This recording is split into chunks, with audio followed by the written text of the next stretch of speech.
Good afternoon. Right now, we are getting ready to hear from Mr. Regueira, Changing Leadership Trends in Uncertain Environments. Rick comes to us as a seasoned agile coach and trainer, project manager, and professional with over 20 years of IT hands-on experience and with key companies in South Florida.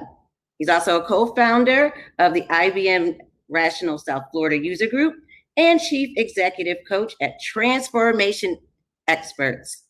Without any further ado, I can't wait to hear all about this changing leadership trends and uncertain environments. Rick, take it away. All right, Corey, can you hear me okay? I sure can. Okay, great. I'm going to go ahead and share my screen, make sure that that's working as well. But so excited to be here. Sharing screen.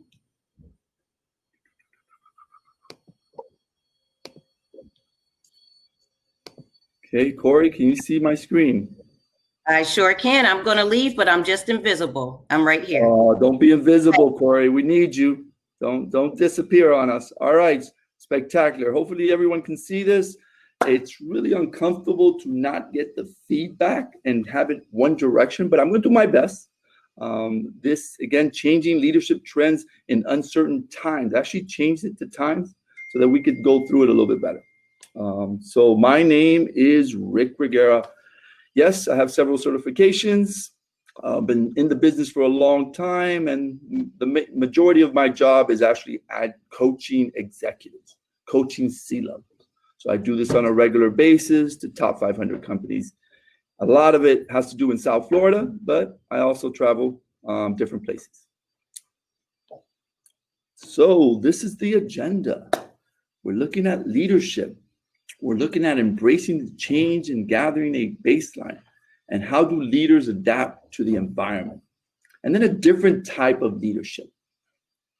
All right. So of course, because we're all in the technology world here, I decided to experiment. There's a tool, it's called Mirror, that actually allows you to interact with the PowerPoint in a sense. So this is all clickable. This is all workable, right? And it seems we have to reinvent ourselves. Normally, as enterprise coaches, we do a lot of one-on-one group coaching, but now we're supposed to be able to use all these tools to also, increase our approach, the ability to impact others. So I said to myself, you know what? I'm going to do it as well. Okay. So the first step in leadership is, of course, defining it. So I'm clicking on that, and this is what leadership means to me. Very simple terms. And all I want you to know is, for me, leadership, anybody in the organization can be a leader. Okay. Just because you got a title, just because you're the executive, doesn't mean you're a leader.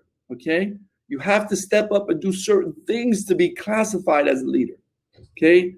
You could, be the first to say something, be the first to disagree, inspire, support, motivate others.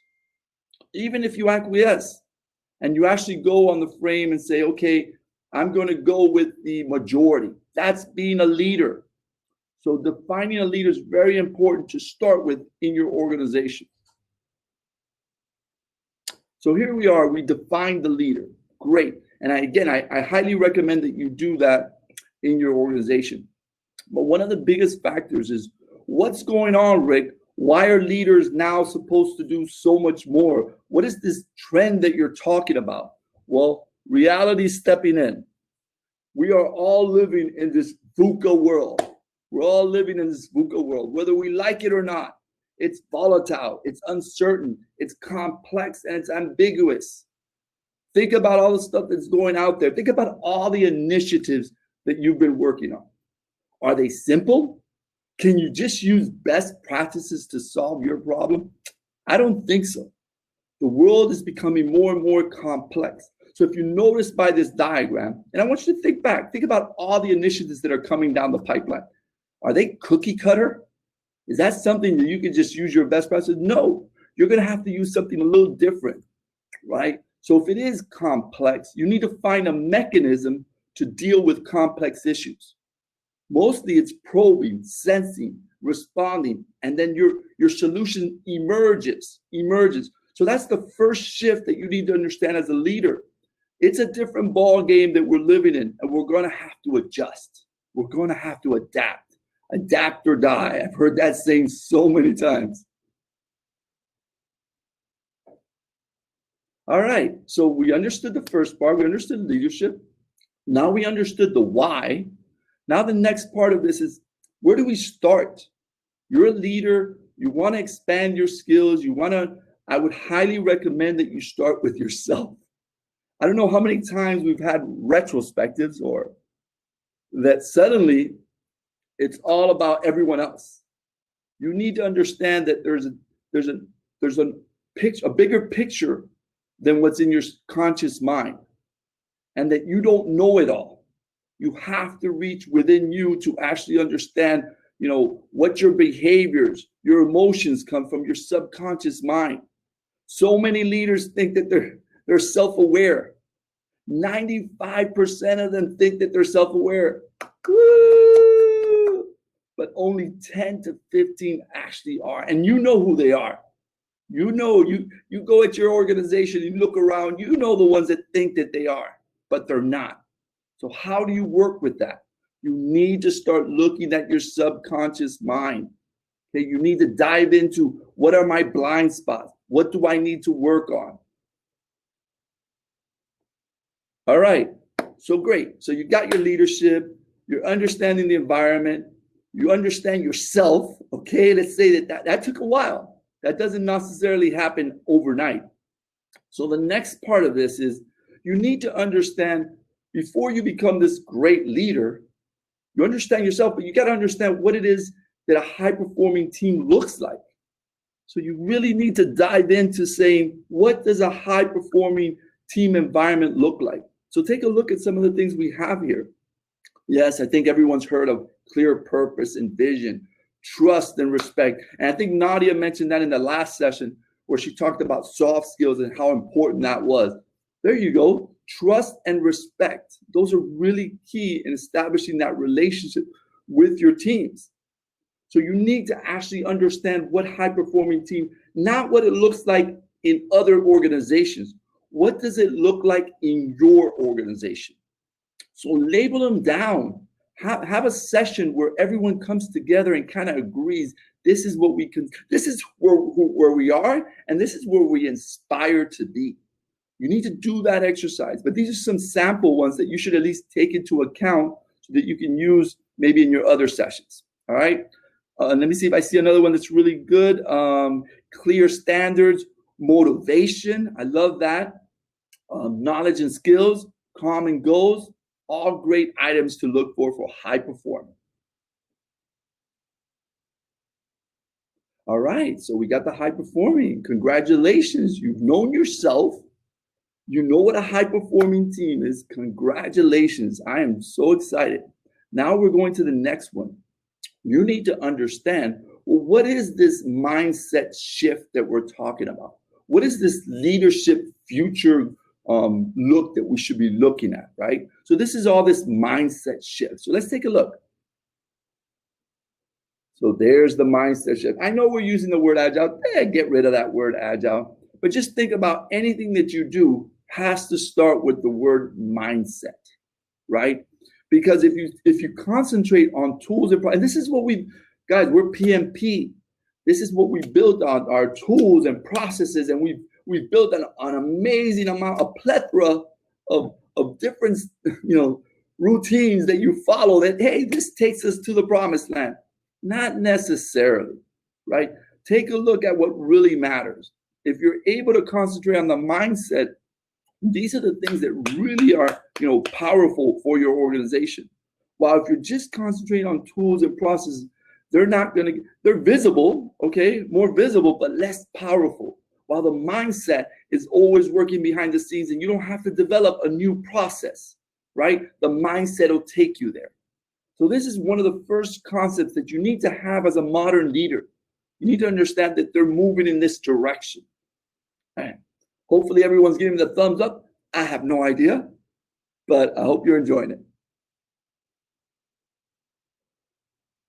All right. So now we're moving forward. This is great. We understood the leadership. We understand a little bit the mindset. Okay, now we need to understand these. We need to have clear definitions of what does it mean. Hold on, I think I missed one more from the mindset. I want to make sure I have one. No, there's one more missing here. I want to make sure you understand the shift. Okay, so there is a shift that we're looking at. I want you to take a look at this. Some of you might not be happy with this chart here, but I just dive deeper into understanding. So I know we all want to be, the most profitable organization out there, but do employees really come to the company because they say, hey, we want to make another $10 billion as an organization? Or do they come in for more? Are they looking for a purpose? Do they want to be inspired, right? So imagine moving from a profit to more purpose. Doesn't mean we still don't believe in profit. We're still in business, right? But we're now motivated by saying this is where we want to be as a company. So that's an interesting take. It takes a little while. We still have a lot of hierarchies out there. I do this on a regular basis, and there are just so many levels that seem to okay, you can only do it unless you talk to me. Always CC me on everything that you do. We got to take 2 days or 4 days or 20 days to get a sign off. This is not business agility. We cannot survive in that bureaucratic world. We have to find a way of networking and making sure that everyone can quickly come to a solution and move forward.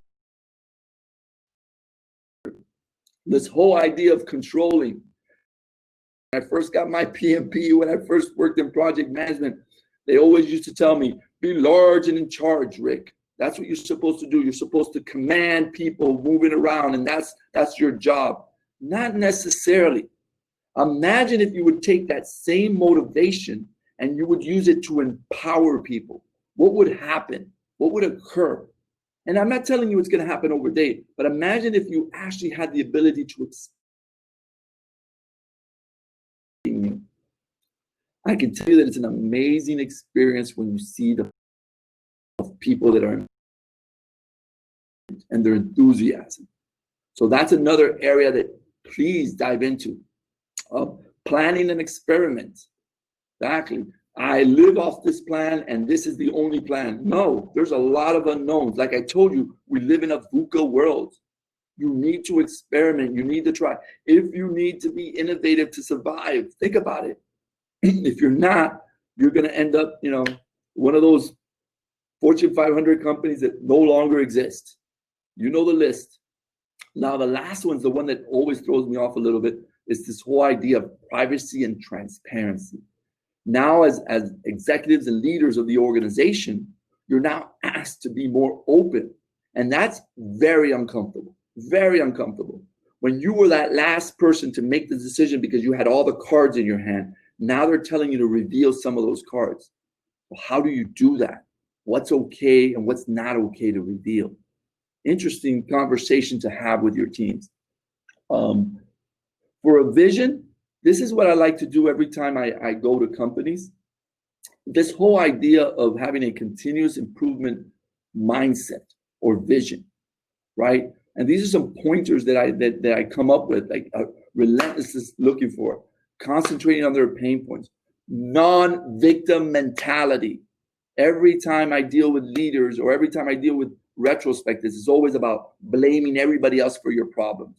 Everyone else. You have no control of the problems that are in you. It's everyone else's fault. Okay. We need to change that. As leaders, we need to make sure that we're looking at our own self-improvements and measuring. I love the way we always tell people, we got to measure the team's performance. We got to whip them into shape, because it's always about them measuring to make sure that they're doing well. What about your measurements?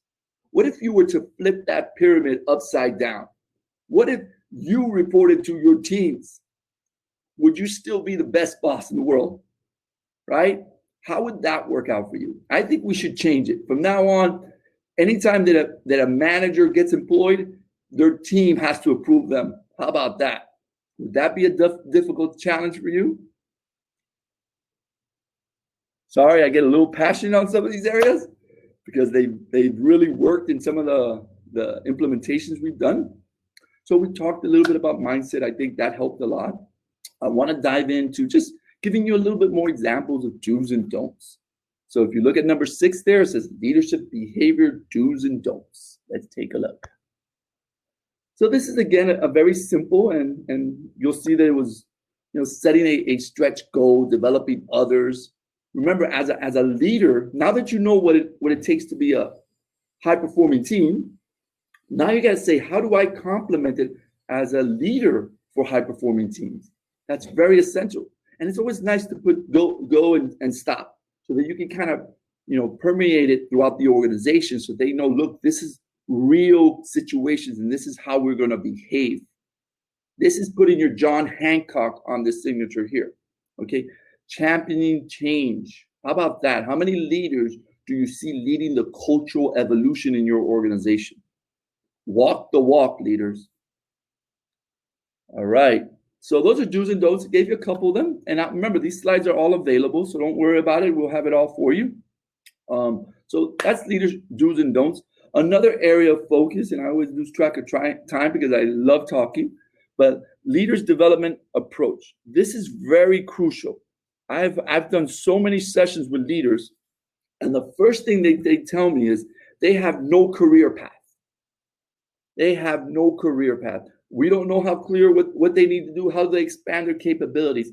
This is a must-have. If you really want to build your leaders, you need to take them through the certain stages, and they have to be a development approach.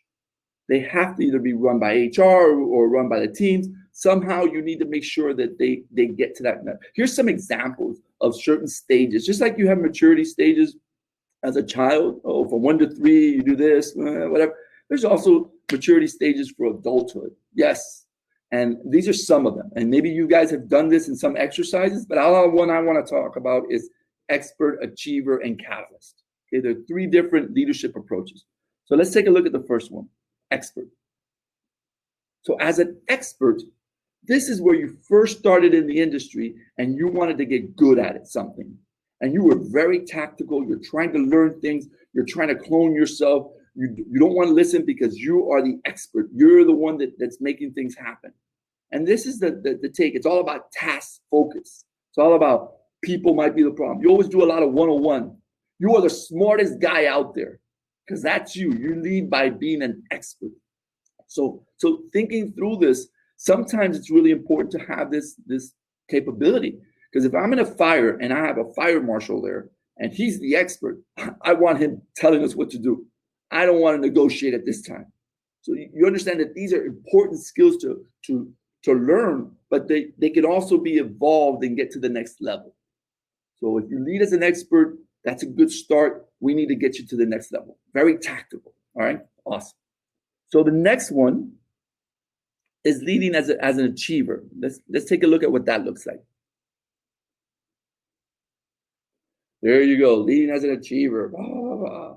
So this is where you're finally being a little bit more strategic. Congratulations. You're thinking of the strategy now. You're getting more involved. You're still moving things as pawns because you're no longer the expert, but you can still move things because you feel you see the bigger picture. You're seeing the forest, right? And those the other individuals are in the trees, right?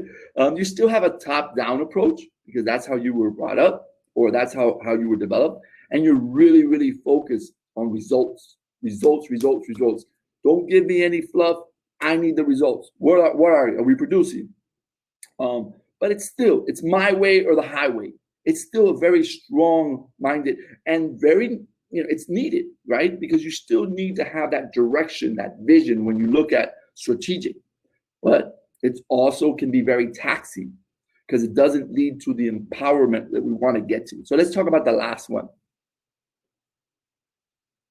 And I hope I'm not talking too fast, and I hope you guys are actually hearing, because I know I'm having a little bit of connection here. But here we go. The last one is the catalyst. So let's take a look at the catalyst. Yes, doesn't mean all leaders get to this point, but I want you to think about this. Think about the work that you're doing right now, the companies that you worked in the past. How many leaders truly mimic this world. They were visionaries.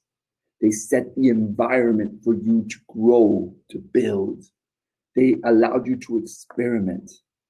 You know, they managed the system, not the individual, right? They were really involved in transparency. They brought people together. They stood back. I'm going to give you a very personal story. I have met a really, I'm not even going to mention his name, he's the CEO, but amazing the ability for him to walk the walk, step back, and support you when he needed to support you. There are people out there that are really doing their best to help promote others. I always love to say this. You're a leader. How many leaders have you been able to build up? Good question. Do you have a stack of leaders? Here's another question that I always tell leaders. If you were to leave for 2 months, how well would your organization run? If there would be chaos because you couldn't sign off something, you have not delegated enough. And the last one that I love to tell leaders is your job is to be uncomfortable every day. Every day you need to come to work and say, I need to deal with the most critical, most uncomfortable situations in the whole company. Don't let it procrastinate. All right. So again, I wish you guys could actually go through, you know, who out there mimics this. And I would love to share the names so we could publicize it. Like, this is who we're looking for. These are the people we should be praising. All right. Hopefully you enjoyed that. Anything else that's interesting in this slide here? Coaching. That's a tough one here, coaching. It's so many times we want to give the answers because we've been engraved to be an expert strategic. And it's very difficult for us to also let go and say, look, let me kind of coach you in this direction. Let me ask you powerful questions so that you can self-realize it for yourself. And you know what? Sometimes you don't have the right answer. Now, let me put this in. Most of the time, a group will have a better answer than you. So getting that information and getting them so that they can self-understand or self-absorb that information is crucial, right? All right. So we touched on the 3 areas, and I would love for them to tell me how much time I have because I am a talker. All right. So we talked about the areas. We understand the leadership approach. I wish I could answer some questions or anything like that, but I want to actually, are you there? Can we ask any questions so far, or do I continue? Hopefully I'm still on the bridge. How about that? All right, so I'm going to continue. Hopefully, if not, we can ask some questions. You're doing great, Rick. Right, so I'm going to go to we don't see you. We can hear you. You're doing great. There's no questions as of yet. I don't see any questions in the chat as of yet. See, that's support. See, now I feel like I'm supported. Thank you. Thank you very much. We can all hear you. Keep going. We're interested. Yeah. How much time do we have left? How much time? You have, well, we ran a little late, so you've got about 20 more minutes. Okay, awesome. So I talked a little bit again. Look at the whole diagram we're talking about here, right? So we defined it. We understand the idea of the environment. We understood the idea of improving yourself, the idea of high-performing team and identifying a high-performing team. We got an idea of this new mindset and this shift that we're talking about. And then we got the do's and don'ts. And now on the 7th step, we even gave you a different development approach. So that all ties in strongly. But I want you to understand that this whole idea of improving yourself as a leader, you can't just do it with your teams. Notice the way this diagram is set up here. You're working tightly with your teams to help them grow. You should also have the initiative to help your peers. I don't know how many times I've done exercises and I asked the peers, do you guys consider you're a team? Nope, we're not a team at all. So think about an organization who doesn't have alignment horizontally. They do not have alignment across teams. What's going to happen to this organization? I meet with executives and say the same question. Executives, do you feel you're a team? Just because you meet on a certain amount of time, which is your number one team? Is it your vertical slice? or is it your horizontal slice? Which one do you believe is the number one team? It's a great question to ask to see what comes out of that. And what would happen if your department was more important than the overall organization? HR is more important than all the other departments. How would that react? What if IT felt that they were more important and only getting their stuff done was more important? What kind of organization would you have? So it's important. Make sure you're coaching your teams, you're coaching your peers. Here's the last one you're gonna love. How about coaching your boss? That's right. Don't hold back. How many times have you had the opportunity to strategically think of how am I going to help my boss deal with his or her pain points? You should list them out. You should have a continuous improvement backlog that you're constantly looking for ways to help. And then, of course, at the end, you need to really understand the organization. We mentioned high-performing teams. Where's the vision of the organization? Where are they leading toward? What do you need to have to be successful? What do leaders need to have to be successful in this organization? Very important that you look into that frame. Now, the last slide that I want to show you is a slide for certification. So I do help out with certifications. One of the ones that we're doing right now is Certified Agile Leader. So this is one that's really taking off. If you've had leaders that you feel aren't opening up to healthy conflict, don't have that emotional intelligence, aren't really supporting their teams, we build an amazing program to help you. And I also want to let you know that we love working with the PMI. We've been helping them for a long time and supporting them in their educational field, and we're very happy to be a sponsor of the PMI for many years. So I'm going to open it up for any questions right now. If there's no questions, I can probably talk forever, but I'm opening up for that.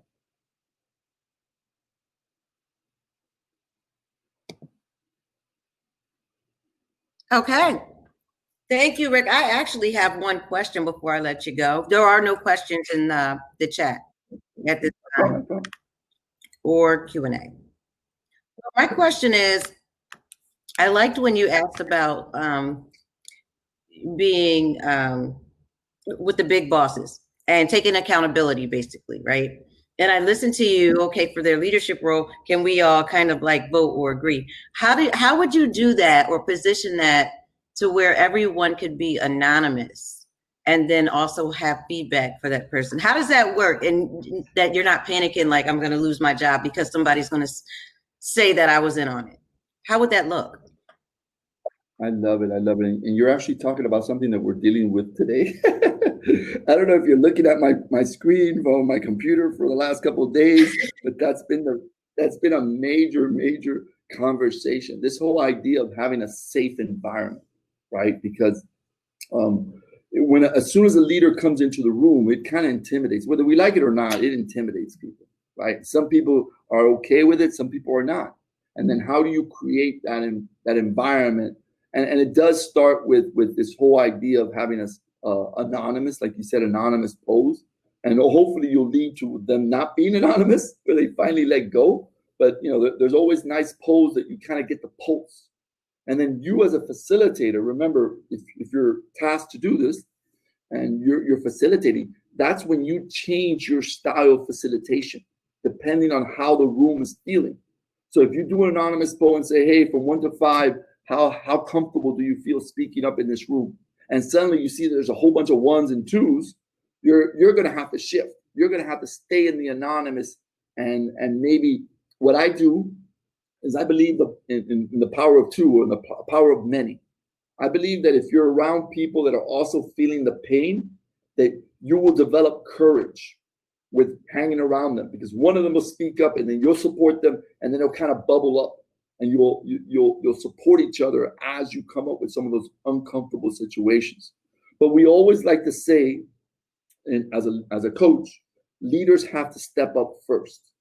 If leaders come into a meeting already showing showing vulnerability, showing the ability to accept uncomfortable situations, laughing as well, because it's all about us being a family, being together, figuring it out. It's all about the issue. It's not about personal, right? If they can set the stage there, now you've got, you're heading in the right track. There's still a lot more to that story. There's still a lot more peeling the onion, right? As you work toward it, but it does start the conversation. Look, the leaders showing vulnerability, leaders showing mistakes. How many times have you seen a leader share a mistake? Come on, raise your hand proudly. How many times have you said, wow, my leader actually mentioned that they didn't do that well on that? Wow, that's pretty cool. And then the next question I would ask is, how many times have you received, you as a leader, have you received information from your teams of things that they're not doing well? If you're not getting that feedback and you're only getting it when you dive in and research it and get it, what does that mean? That means you don't have a safe environment. They don't feel comfortable telling you these things. So I think that's also important, is how much data points are you really getting? It is not a kumbaya world. I'm sorry. There's uncomfortable, there's situations that happen and we all figure it out. We all go through, like, how do I say, two rocks rubbing together and they finally, form, something beautiful. But it is that friction that actually creates that amazing thing. I hope I answered your question.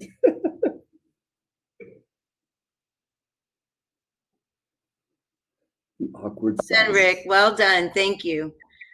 Okay, everyone, this is going to end this session. Thanks to Rick Regueira. That was a very, very intriguing presentation. We appreciate that. Everyone, take another, I think, 10 minutes. We almost might be back on schedule, but go ahead and network. And as always, you'll see the announcement pop up when the next presentation is going to begin. And I'm excited about the next session with Regina Batista. You can't miss that one. Okay. Stay tuned. All right, guys. Thank you very much.